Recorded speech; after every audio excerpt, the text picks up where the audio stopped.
일본 의료계에 비상사태가 걸렸습니다. 한국 병원 아니면 안 가요. 간호하려면 한글부터 배워야 해요. 일본에서 가장 똑똑하다는 엘리트 간호대학생들이 직접 경험한 의료 현장의 충격적인 진실, 그리고 일본 병원이 결코 흉내낼 수 없는 한국 의료 시스템의 비밀. 이 이야기를 들은 일본 교수들은 말문을 잃었습니다. 이 정도일 줄은 몰랐습니다. 지금 한글이 일본 의료계를 뒤흔들고 있습니다.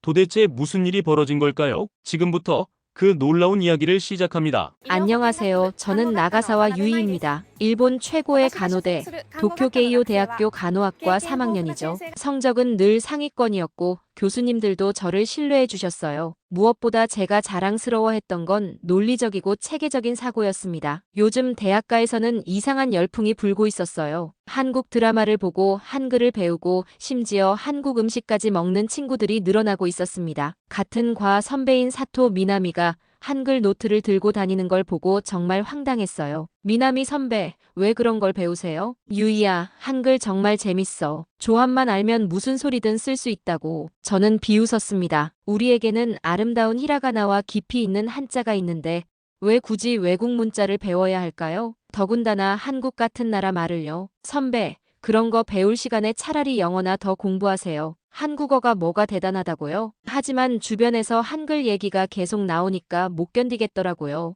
결국 저는 인터넷으로 한글에 대해 조사해봤습니다. 그냥 얼마나 별거 아닌지 증명해주려고 말이에요. 그런데 조사 결과가 의외였어요. 영국 옥스퍼드 대학에서 세계의 모든 문자를 합리성, 과학성, 독창성 등의 기준으로 순위를 매겼는데 한글이 1위를 차지했다는 기사를 봤거든요. 게다가 한글은 발음기관의 모양을 본떠서 자음을 만들고 소리의 강약을 고려하여 체계적으로 문자를 구성한다고 했어요. 잠깐 당황했지만 저는 금세 마음을 다잡았습니다. 이론적으로는 그럴지 몰라도 실제로는 별거 아닐 거야. 마침 여름 방학 중 을지대학교와의 글로벌 간호 역량 강화 학생교류 프로그램 참가자 모집 공고가 올라왔어요. 2013년부터 시작된 이 프로그램은 하계에는 한국에서, 동계에는 일본에서 열리는 전통적인 교류였죠. 준비 모임에서 다무라 리에코 교수님이 말씀하셨어요. 한국 간호는 감정 위주라고 들었어요. 여러분은 어떻게 생각하나요? 저는 자신있게 손을 들었습니다. 교수님, 간호는 감정이 아니라 시스템이어야 합니다. 숫자와 매뉴얼이 생명을 지켜주는 거잖아요.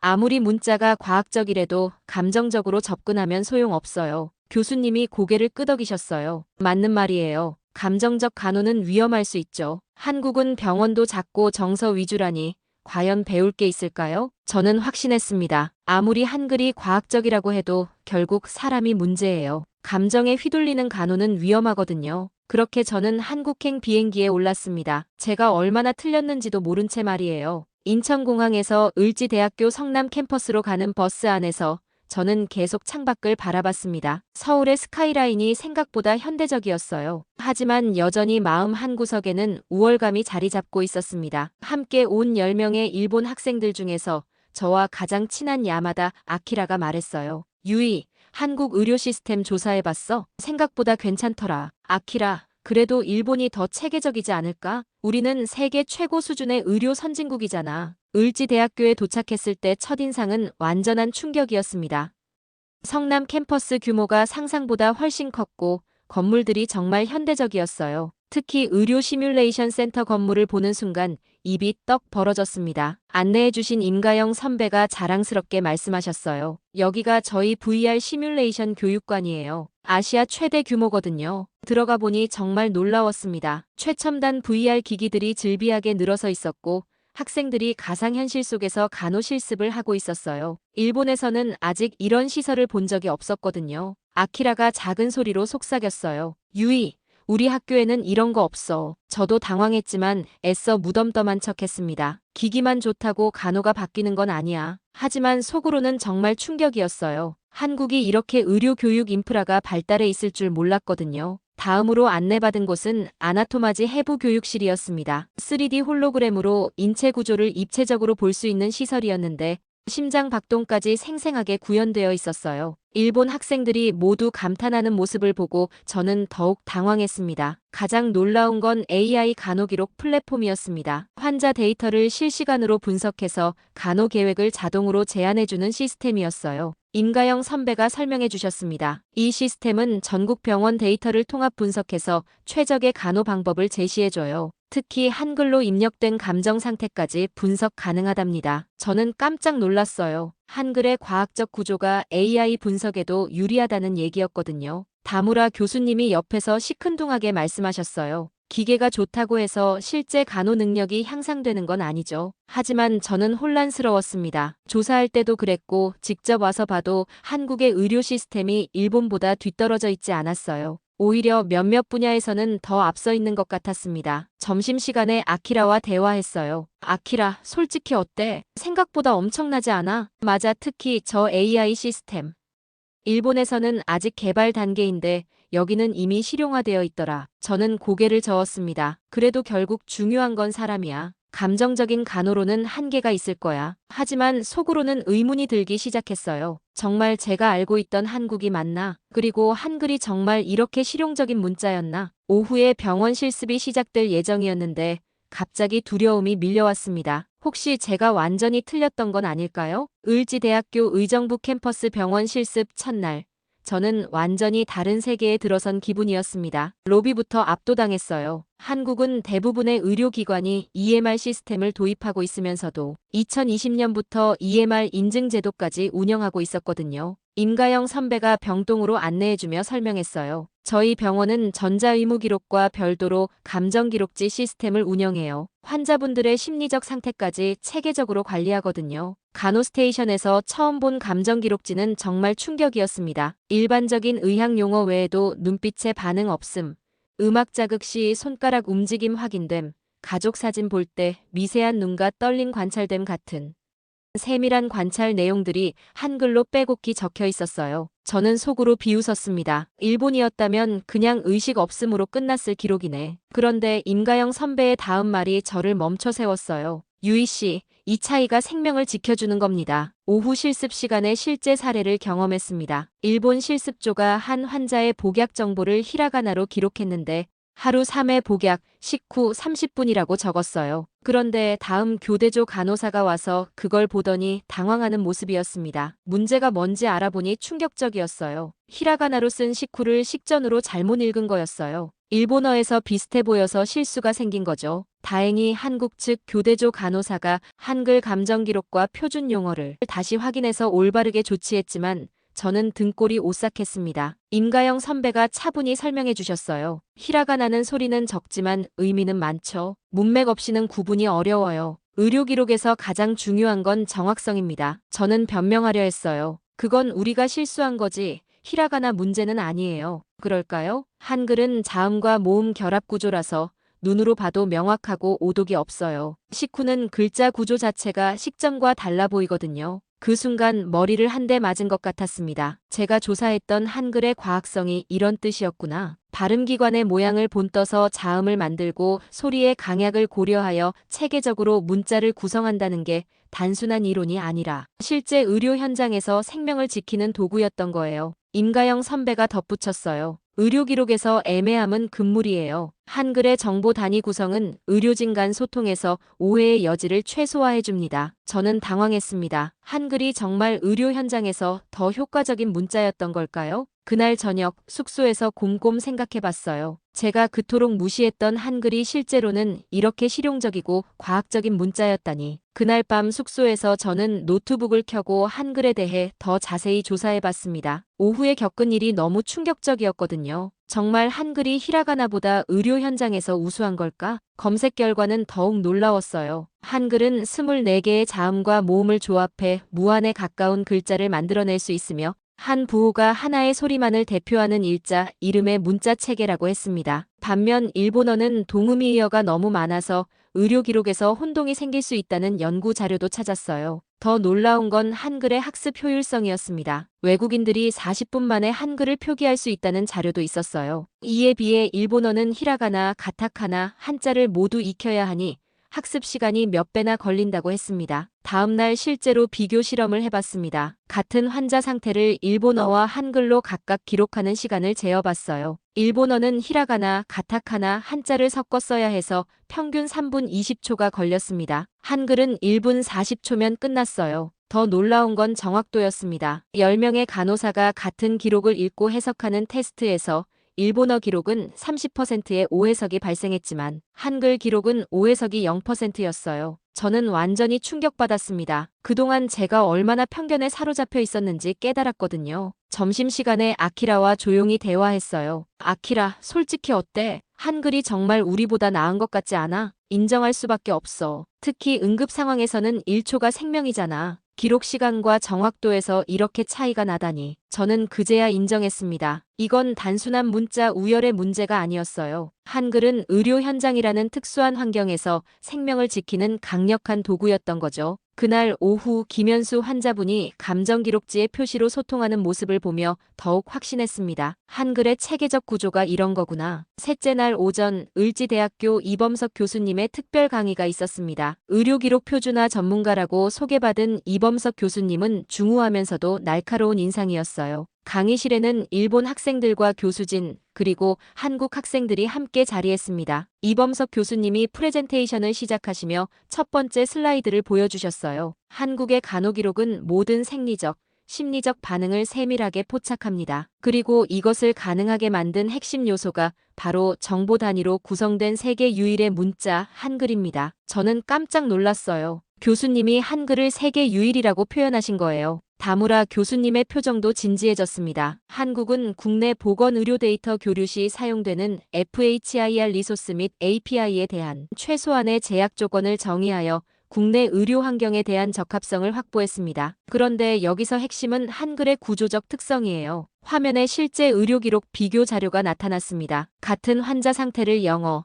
일본어, 한글로 기록한 세 가지 버전이었어요. 영어는 길고 복잡했고 일본어는 애매한 부분이 많았지만 한글은 간결하면서도 정확했습니다. 한글은 음소 단위로 정보를 구성하기 때문에 의료 데이터베이스에서 검색과 분류가 월등히 빠릅니다. 예를 들어 통증이라는 단어 하나로도 환자의 상태를 즉시 파악할 수 있어요. 야마다 아키라가 조심스럽게 손을 들었어요. 교수님, 그런데 일본어도 한자를 쓰면 의미가 명확하지 않나요? 이범석 교수님이 미소를 지으며 답하셨습니다. 좋은 질문입니다. 하지만 한자는 표의문자이기 때문에 하나의 글자가 여러 의미를 담고 있어요. 의료 현장에서는 오히려 혼동의 원인이 됩니다. 반면 한글은 소리와 의미가 1:1 대응되죠. 화면에 실제 통계가 나타났습니다. 한국의 의료기록 오류율은 0.02%, 일본은 0.8%, 미국은 1.2%였어요. 압도적인 차이였습니다. 다무라 교수님이 놀란 표정으로 물으셨어요.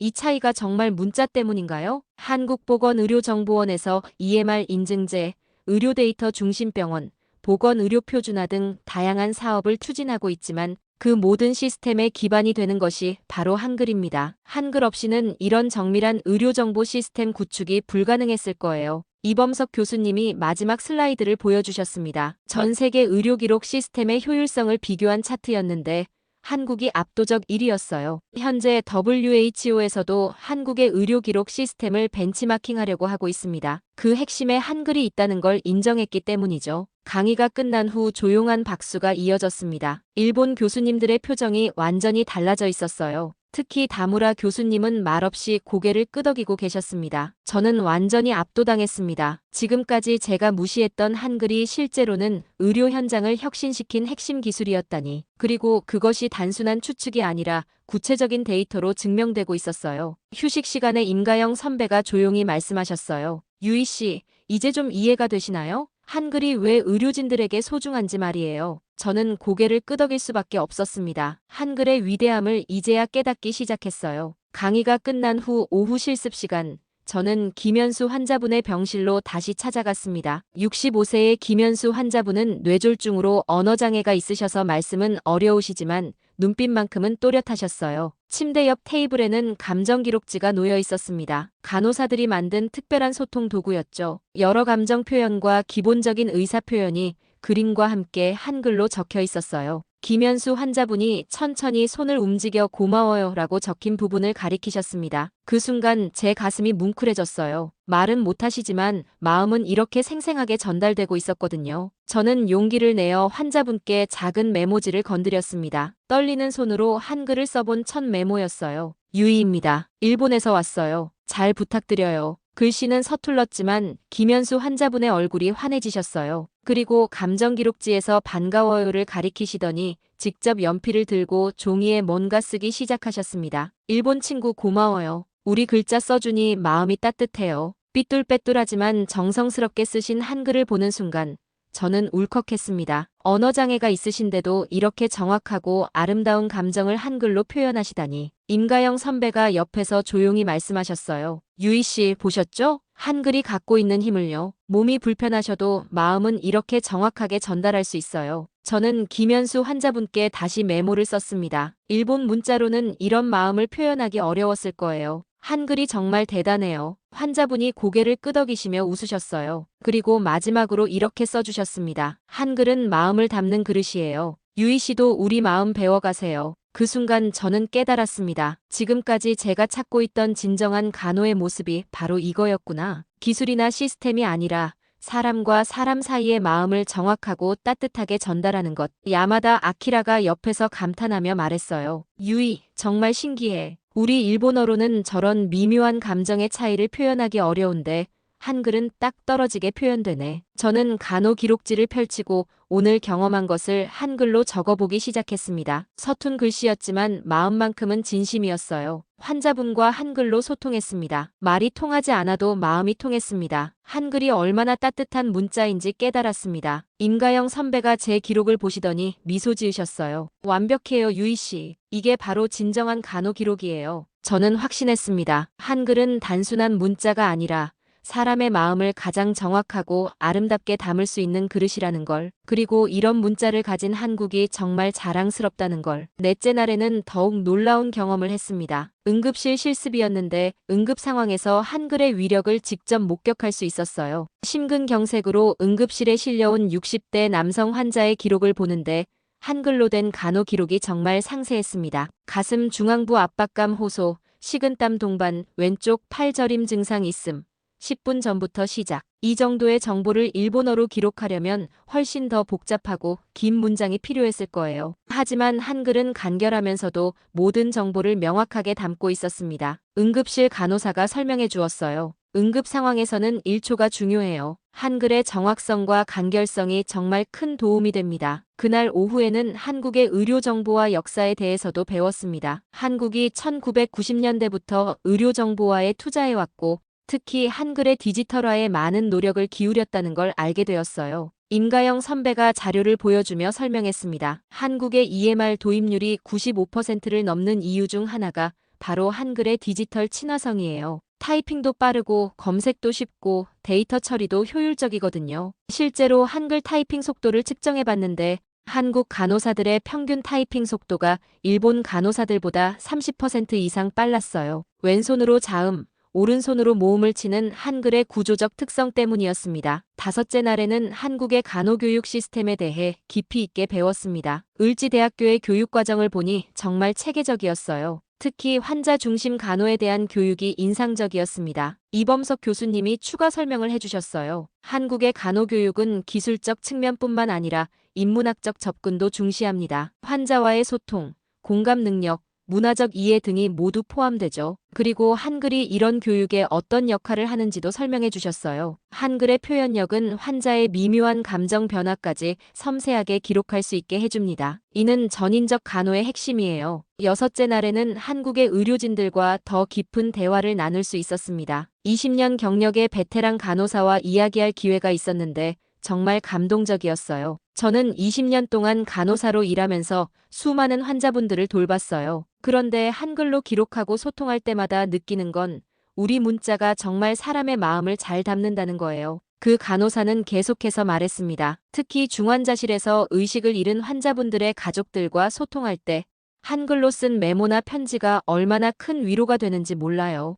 외국 간호사들이 와서 보면 항상 놀라더라고요. 저는 그 말을 들으며 또 한 번 감동받았습니다. 한글이 단순한 문자가 아니라 사람들의 마음을 이어주는 다리 역할을 하고 있다는 걸 실감했어요. 마지막 날이 되자 정말 아쉬웠습니다. 일주일이라는 시간이 이렇게 짧게 느껴질 줄은 몰랐어요. 특히 김현수 환자분과의 마지막 인사가 가장 기억에 남습니다. 환자분이 퇴원하시는 날이었거든요. 마지막으로 저에게 긴 편지를 써주셨어요. 유희 씨, 일본에서 온 친구야. 일주일 동안 우리 병원에서 많은 걸 배웠나요? 나는 말은 못하지만 마음으로는 항상 고마워하고 있었어요. 당신이 한글을 배우려고 노력하는 모습을 보며 정말 감동받았습니다. 우리 한글은 세종대왕이 백성을 사랑하는 마음으로 만드신 글자예요. 그 따뜻한 마음이 지금도 이어지고 있죠. 일본으로 돌아가서도 한글을 잊지 말고 우리나라에서 배운 따뜻한 간호의 마음을 일본 환자들에게도 전해주세요. 언어는 달라도 마음은 통한다는 걸 우리가 증명했잖아요. 편지를 읽는 동안 저는 계속 울었습니다. 일주일 전만 해도 한글을 무시했던 제가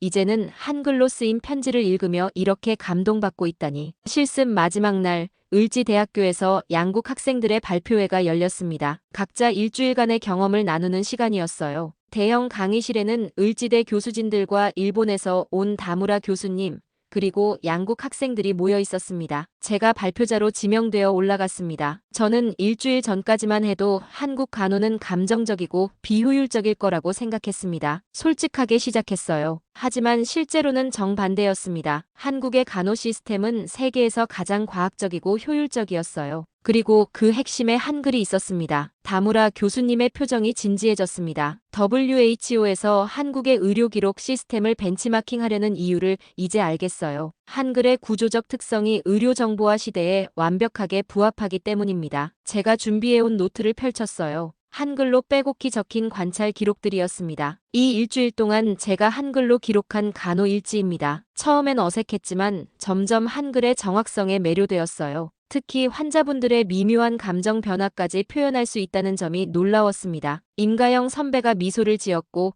이범석 교수님도 고개를 끄덕이셨어요. 앞으로 일본으로 돌아가서 한글을 더 배우고 싶습니다. 그리고 제가 경험한 한국 간호의 우수성을 동료들에게 알리겠어요. 야마다 아키라가 조용히 말했어요. 유이, 너 정말 많이 변했다. 처음엔 그렇게 한국을 무시했는데 저는 부끄러웠지만 정직하게 답했습니다. 맞아요. 제가 정말 무지했어요. 편견 때문에 이렇게 훌륭한 시스템을 제대로 보지 못했죠. 다무라 교수님이 질문하셨어요. 그렇다면 유이 학생이 생각하는 한글의 가장 큰 장점은 무엇인가요? 정확성입니다. 의료 현장에서는 1%의 오해도 생명과 직결될 수 있어요. 한글은 그런 오해의 여지를 원천 차단해주는 문자예요. 발표가 끝나자 박수가 터졌습니다. 특히 다무라 교수님이 진심 어린 박수를 보내주셨어요. 유이 학생의 변화가 이번 교류의 가장 큰 성과인 것 같습니다. 돌아가서도 이런 열정을 유지하길 바라요. 저는 가슴이 벅찼습니다. 한 나라의 문자와 문화를 진심으로 존경하게 된 첫 경험이었어요. 그리고 그것이 단순한 감정이 아니라 논리적 근거에 바탕한다는 점에서 더욱 의미가 깊었습니다. 이제 정말 한국을 떠날 시간이었지만 마음 한편으로는 더 머물고 싶었어요. 일본으로 돌아온 지 일주일이 지났습니다. 게이오 대학교 캠퍼스는 예전과 똑같았지만 제 눈에는 모든 게 다르게 보였어요. 특히 간호학과 게시판에 붙은 수업 공지를 볼 때마다 한국에서의 경험이 떠올랐습니다. 첫 번째로 한 일은 한국어 수업 수강 신청이었어요. 교양 과목으로 개설된 한국어 초급반에 등록했습니다. 같은 과 친구들이 의아해했지만 저는 확신에 차 있었어요. 유이, 왜 갑자기 한국어를 배워? 영어도 완벽하지 않은데. 사토 미나미가 물었을 때 저는 자신있게 답했어요. 미나미, 한국어가 의료 현장에서 얼마나 유용한지 알면 놀랄 거야. 특히 한글의 정확성은 정말 대단해. 한국어 수업 첫날, 젊은 한국인 강사가 한글의 기본 구조를 설명했어요. 자음과 모음의 조합 원리를 들으며 을지대에서 경험했던 것들이 생생하게 되살아났습니다. 더 놀라운 건 한글 학습 속도였어요. 일주일 만에 기본적인 문장을 읽고 쓸 수 있게 되었습니다. 다른 수강생들도 감탄했어요. 정말 쉽네요. 이렇게 빨리 배울 수 있는 문자가 있다니. 강사가 웃으며 설명했습니다. 한글은 세계에서 가장 배우기 쉬운 문자 중 하나예요. 과학적으로 설계되어 있어서 논리만 이해하면 금방 익힐 수 있거든요. 한 달 후 간호학과 후배들을 대상으로 한 세미나에서 발표할 기회가 생겼습니다. 주제는 글로벌 간호 경험 공유였어요. 저는 한국에서의 일주일을 정리해서 발표 자료를 만들었습니다. 발표 당일 50여 명의 후배들이 모인 강의실에서 저는 마지막 슬라이드를 보여주었어요. 환자의 상태를 가장 정확히, 가장 빠르게, 가장 인간답게 기록할 수 있는 문자. 그게 한글입니다. 한 후배가 손을 들었어요. 선배, 정말 그렇게 차이가 나나요? 우리 일본어도 충분히 정확한데요. 저는 을지대에서 직접 실험했던 결과를 보여주었습니다. 실제 데이터예요. 같은 환자 상태를 기록할 때 일본어는 오해성률이 30%, 한글은 0%였어요. 응급 상황에서 이 차이가 얼마나 중요한지 아시겠죠? 강의실이 조용해졌습니다. 구체적인 수치 앞에서는 누구도 반박할 수 없었어요. 발표 후 여러 후배들이 다가왔어요. 한국어 배우는 방법을 묻는 학생들도 있었고, 한국 간호 시스템에 대해 더 자세히 알고 싶어 하는 학생들도 있었습니다. 그날 저녁 기숙사에서 일기를 쓸 때 저는 처음으로 한글과 일본어를 섞어서 썼어요. 이 문자가 생명을 구한다. 한글은 단순한 글자가 아니라 과학이다. 서툰 한글이었지만 제 마음을 가장 정확하게 표현하는 문장이었습니다. 한 달 뒤 간호학과에 한국어 스터디 그룹이 생겼어요. 저를 포함해 15명의 학생들이 모여서